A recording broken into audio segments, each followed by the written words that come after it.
ನಗರದ ಸುವರ್ಣ ಚಿತ್ರಮಂದಿರದ ಮುಂಭಾಗದಲ್ಲಿ ಕಾಂಗ್ರೆಸ್ ಪಕ್ಷದ ವತಿಯಿಂದ ಗಣರಾಜ್ಯೋತ್ಸವದ ಧ್ವಜಾರೋಹಣ. ಮಾಜಿ ಶಾಸಕ ಆನಂದ್ ನ್ಯಾಮಗೌಡ ಭಾಗಿ. ದಿನಾಂಕ 26/1/2024 ಬೆಳಗ್ಗೆ 7 ಗಂಟೆಗೆ ಬಾಗಲಕೋಟೆ ಜಿಲ್ಲೆಯ ಜಮಖಂಡಿ ನಗರದ ಸುವರ್ಣ ಚಿತ್ರಮಂದಿರ ಮುಂಭಾಗದಲ್ಲಿ ಕಾಂಗ್ರೆಸ್ ಪಕ್ಷದ ವತಿಯಿಂದ ಗಣರಾಜ್ಯೋತ್ಸವದ ಧ್ವಜಾರೋಹಣ ಕಾರ್ಯಕ್ರಮ ಹಮ್ಮಿಕೊಳ್ಳಲಾಗಿತ್ತು.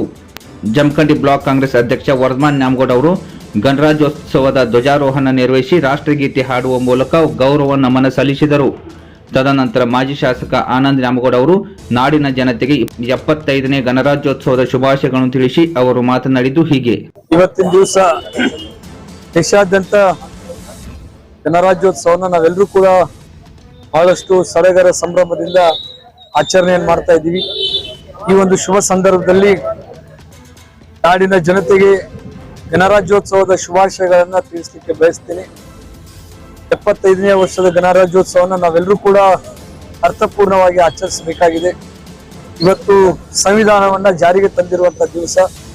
ಸಂವಿಧಾನವನ್ನ ಜಾರಿಗೆ ತರುವುದರಲ್ಲಿ ಶ್ರಮ ಪಟ್ಟಿರ್ತಕ್ಕಂಥ ಎಲ್ಲ ಮಹನೀಯರನ್ನ ಇವತ್ತು ಸ್ಮರಣೆ ಮಾಡುವಂತ ಒಂದು ದಿವಸ.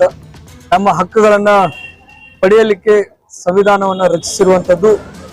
ಇವತ್ತಿನ ಈ ಒಂದು ವಿಶೇಷದ ಸಂದರ್ಭದಲ್ಲಿ ನಾನು ಎಲ್ಲ ನಾಡಿನ ಜನತೆಗೆ ಮನವಿ ಮಾಡ್ಕೋದೇನಪ್ಪಾ ಅಂತಂದ್ರೆ, ನಮ್ಗೆ ಯಾವ ರೀತಿ ಒಂದು ಹಕ್ಕನ್ನ ಪಡ್ಕೊಳ್ಳಿಕ್ಕೆ ಒಂದು ಸಂವಿಧಾನ ಸಿಕ್ಕಿದೆ, ಅದೇ ಒಂದು ರೀತಿಯಲ್ಲಿ ನಾಡಿನ ಆಸ್ತಿಗಳನ್ನ, ನಮ್ಮ ಕರ್ತವ್ಯಗಳನ್ನ ಮತ್ತು ರಾಷ್ಟ್ರ ಧ್ವಜಕ್ಕೆ ಮತ್ತು ರಾಷ್ಟ್ರ ಪ್ರೇಮವನ್ನ ನಾವು ಗೌರವಿಸುವಂತ ಕೆಲಸ ಪ್ರತಿಯೊಬ್ಬರು ಮಾಡಬೇಕಾಗಿರುವಂತ ಒಂದು ನಮ್ಮ ಆದ್ಯ ಕರ್ತವ್ಯ. ಆ ನಿಟ್ಟಿನಲ್ಲಿ ದೇಶ ಕಟ್ಟುವಂತ ಒಂದು ಪ್ರಾಮಾಣಿಕ ಪ್ರಯತ್ನ ನಾವೆಲ್ಲರೂ ಕೂಡ ಮಾಡೋಣ ಅಂತಕ್ಕಂಥ ಒಂದು ಮನವಿಯನ್ನು ಮಾಡಿಕೊಂಡು ಮತ್ತೊಮ್ಮೆ ತಮಗೆಲ್ಲರಿಗೂ ಈ ಗಣರಾಜ್ಯೋತ್ಸವದ ಶುಭಾಶಯಗಳನ್ನು ತಿಳಿಸಿ